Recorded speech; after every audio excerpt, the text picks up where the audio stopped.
몇 년 전 나는 친구들과 함께 조용하고 작은 산골 마을로 여행을 떠났다. 그 마을은 평소에 방문객이 거의 없는 곳이었지만 우리는 조용한 환경에서 자연을 만끽하며 하룻밤을 보내고 싶었다. 마을에 도착하자 우리는 마을 입구에 있는 작은 민박집에 짐을 풀었다. 주인 할머니는 매우 친절했고 우리에게 이 마을의 전통과 역사를 설명해 주었다.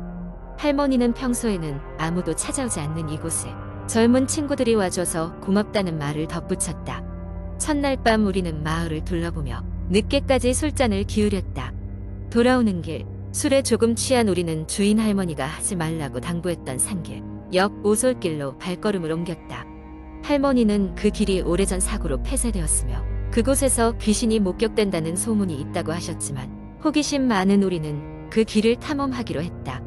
오솔길은 좁고 어두웠다. 플래시를 비추며 길을 따라 걷던 우리는 비록 여름밤이었지만 점점 서늘해지는 공기에 움츠러들기 시작했다. 주변에서 이상한 소리가 들리기 시작했고 마치 누군가가 속삭이는 듯한 기분이 들었다. 하지만 우린 환청이라며 애써 무시했다. 그때였다.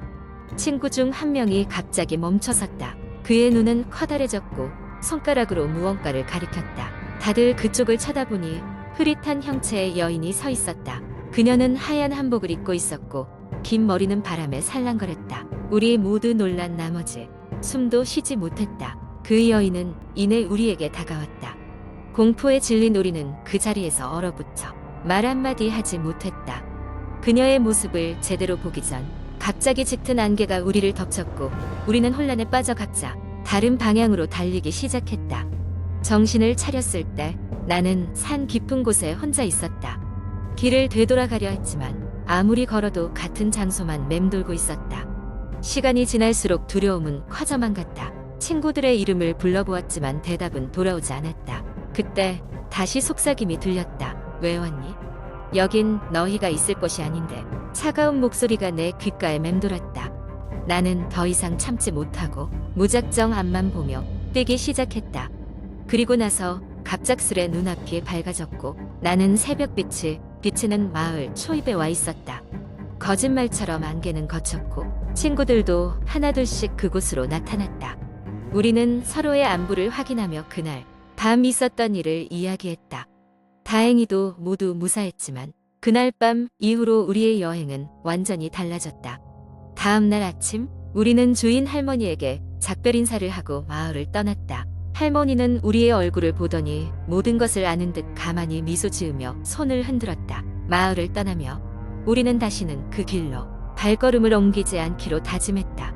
그 이후로도 몇 번이나 그 일을 떠올렸지만 무언가 설명할 수 없는 기운이 우리를 덮쳤던 그날 밤의 진실은 아무도 알 수 없었다. 산길에서 본 여인이 실제했던 것인지 아니면 우리의 취기가 빚은 환상인지. 하지만 한 가지는 분명했다. 그 마을에는 우리가 모르는 무언가가 존재했다는 것이다. 우리는 그 사실만으로도 충분히 무서워 다시는 그곳으로 돌아갈 수 없었다. 두 번째 이야기. 어느 날 밤 평범한 대학생인 지수는 과제를 마무리하고 늦게까지 남아있던 캠퍼스 도서관에서 나왔다. 시계는 새벽 1시를 가리키고 있었다. 그녀는 여름 학기 동안 교내에서 기숙사 생활을 하고 있었지만 최근 며칠간 너무 더워서 교내의 오래된 기숙사가 낡은 에어컨과 함께 덥고 습기 차게 느껴졌다. 급한 마음에 도서관에서 나와 기숙사로 돌아가던 그녀는 갑자기 등에 서늘한 기운이 감도는 것을 느꼈다. 주위는 너무나 고요했고 가로등 불빛도 희미하게 깜빡거렸다. 그녀는 분명 바람이겠지라고 자신을 안심시키며 발걸음을 재촉했다. 그렇게 걷던 중 지수는 갑자기 스마트폰 카메라로 어떤 웅성거림이 녹음되었다는 사실을 알게 되었다. 순간 그녀는 무언가가 잘못되었음을 직감했다. 마음을 다잡고 녹음을 재생해보았다. 거기에는 그녀가 아는 목소리가 아닌 낯선 목소리가 도와줘 라고 반복적으로 중얼거렸다. 그 소리는 점점 격해지며 여기 있어. 날 찾지 마 라는 문구로 끝이 났다. 지수는 갑자기 소름이 돋아 휴대전화를 덮고 뛰기 시작했다.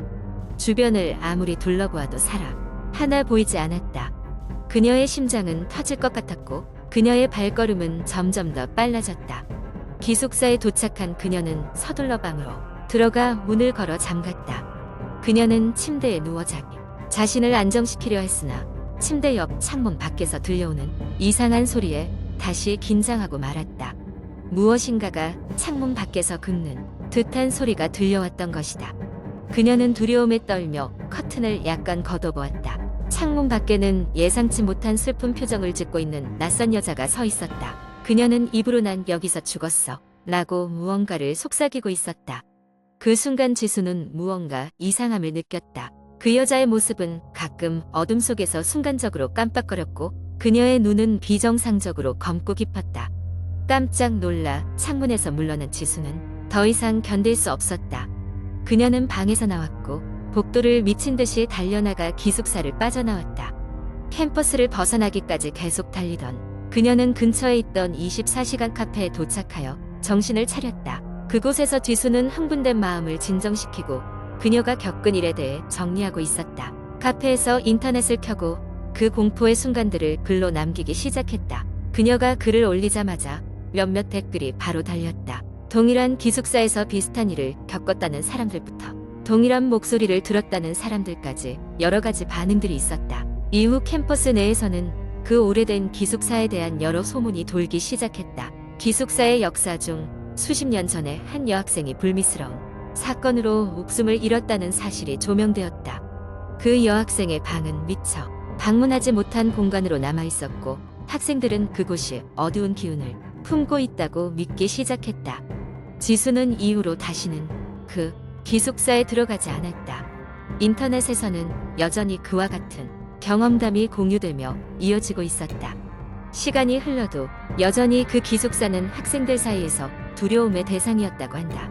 이런 사건 이후 지수는 기이한 경험들을 공포소설로 풀어내면서 작가의 길로 나아가게 되었다. 비록 그날의 경험이 그녀에게는 커다란 트라우마로 남았겠지만 그녀의 글은 많은 이들에게 그 기숙사의 이야기와 여전히 공포의 대상으로 남아있다.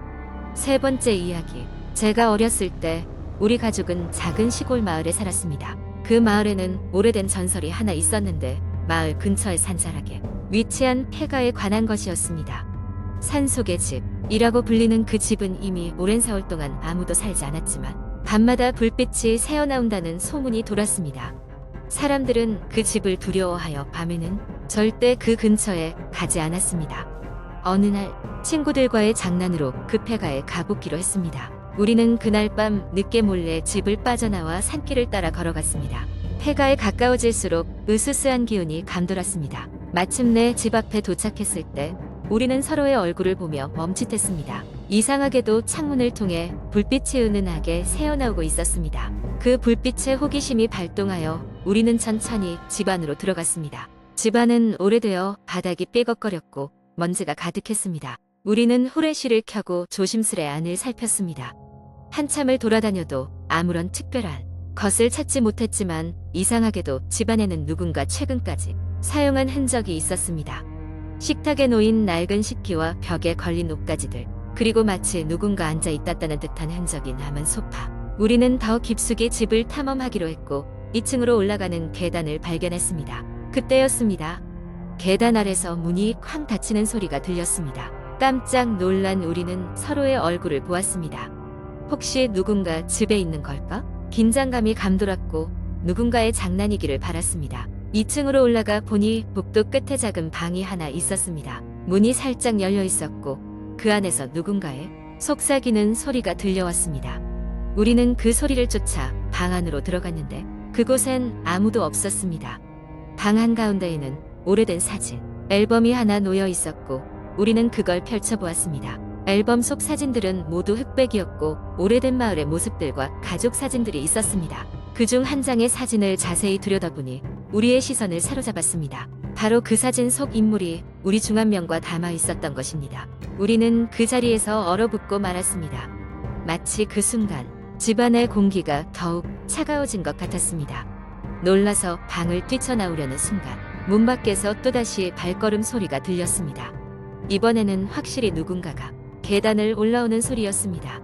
우리는 급히 창문을 통해 밖으로 탈출했습니다. 겨우 집 밖으로 나오고 나서야 우리는 숨을 돌릴 수 있었습니다. 한참을 달린 후 산을 내려와 마을로 돌아왔습니다. 그날 이후로 우리는 그 집에 다시 가지 않았습니다. 하지만 이상한 것은 그날 이후로 종종 그 사진 속 인물과 비슷한 모습의 누군가가 마을 주위를 어슬렁거린다는 소문이 돌기 시작했습니다. 그리고 몇 년 후 저는 다른 친구와 함께 이번엔 탐험이 아닌 데이터 조사 차원에서 그 폐가에 대해 조사해볼 기회가 있었습니다. 과거 기록들을 살펴보던 중 우리는 그 집에 살았던 가족에 대해 알게 되었는데, 그 가족은 불의의 사고로 모두 세상을 떠난 뒤로 그 집은 비어있게 되었다는 사실과 그들의 마지막 사진이 실종되었다는 보고까지 알 수 있었습니다. 과연 우리가 본 그 사진은 어디서 온 것이며 그날 있었던 일들은 무엇이었을까요? 현재도 그 마을에는 이 집에 대한 이야기가 전해지고 있으며 여전히 사람들은 그 집에 가는 것을 꺼려합니다. 이 이야기는 마을의 전설로 남아 사람들 사이에서 조용히 전해지고 있습니다. 네 번째 이야기는 내가 대학 시절 기숙사에서 겪었던 일에 대한 것이다. 지금 생각해보아도 이해할 수 없는 일이지만 그날 이후로 나는 기숙사를 떠나 집에서 통학하기 시작했다. 대학 2학년 때 나는 학교 기숙사에서 생활하고 있었다. 기숙사는 4인 1실 구조로 되어 있었으며 나와 룸메이트들은 모두 각기 다른 학과에 속해 있었다. 우리는 각자의 스케줄에 따라 바쁘게 생활했기에 방에 모두 모이는 일은 거의 드물었다.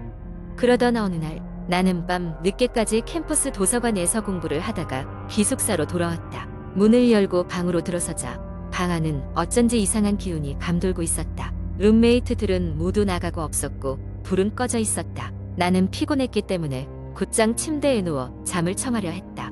그때 갑자기 창문 쪽에서 이상한 소리가 들려왔다.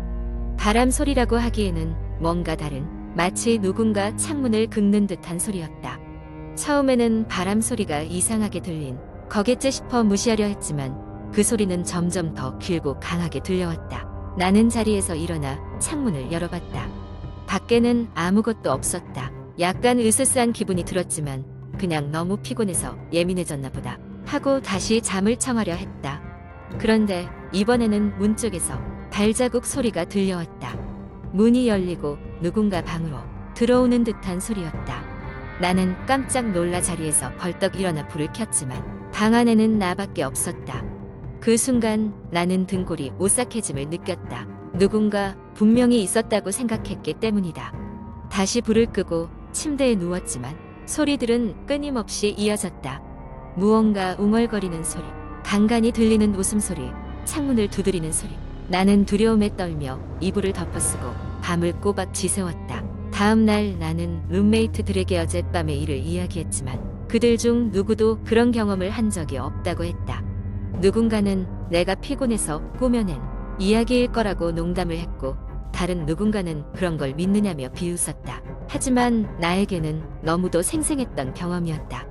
그 후로 나는 매일 밤 그 기이한 소리에 시달렸다. 계속되는 이상한 소리들은 점점 더 강도가 세졌고 나중에는 창문이 저절로 열렸다 닫히기도 했다. 나는 번번이 겁에 질려 밤을 지새울 수밖에 없었다. 결국 참을 수 없었던 나는 기숙사를 떠나기로 결심했다. 부모님께 이 모든 것을 이야기했을 때 그들은 처음에는 믿지 않았지만 내가 하도 간절히 요구했기에 결국 허락해 주셨다. 그날부로 나는 기숙사를 나와 집에서 통학하기 시작했고 이상한 소리들도 더 이상 들리지 않게 되었다. 지금도 때때로 그 기숙사 방을 지나칠 때면 싸늘한 느낌이 들곤 한다. 그곳에는 무언가 존재했던 게 분명했다. 그것이 무엇이었는지는 여전히 알 수 없지만 다시는 그런 일을 겪고 싶지 않다는 것만은 확실하다. 그 경험은 지금까지도 내 머릿속을 떠나지 않으며 평생 잊지 못할 공포로 남아있다.